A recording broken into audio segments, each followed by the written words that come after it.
welcome to another day of our 21 days of prayer and fasting. Hopefully you've been enjoying these so far. I wanted to read a quick passage from Nehemiah. This is actually one of my favorite stories in all of the Old Testament.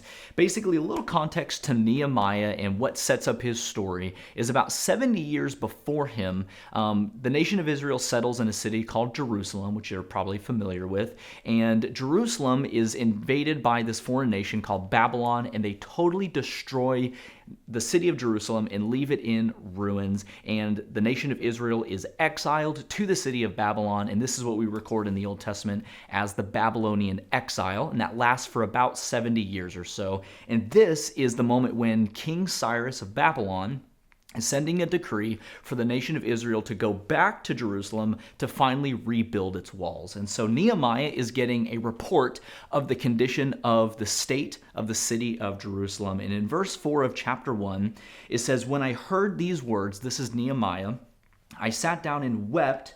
I mourned for a number of days, praying and fasting before the God of heavens." And I'm not really sure what your 2025 looked like. It could have been honestly really awesome and amazing, and cylinders were clicking and things were going well.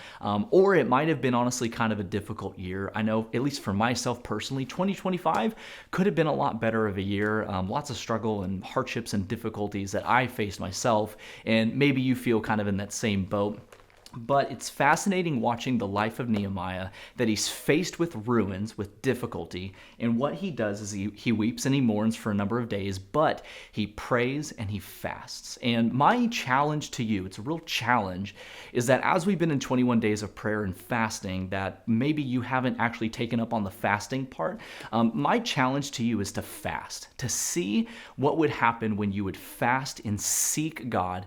There's promises all throughout Scripture that when we seek God, He draws near to us. That when we draw near to God, He draws near to us. And so my challenge for you is to take up fasting, to actually pursue it and seek God with all of your heart and see the incredible things, the unique ways and the powerful ways that God would work in your life and through your life when you fast. And so take some time and read through Nehemiah. The first few chapters are really interesting, and I'd really challenge you and encourage you to read through his story because it's a really cool one. And thank you for being here for today's part of 21 Days of Prayer and Fasting, and we'll see you guys tomorrow.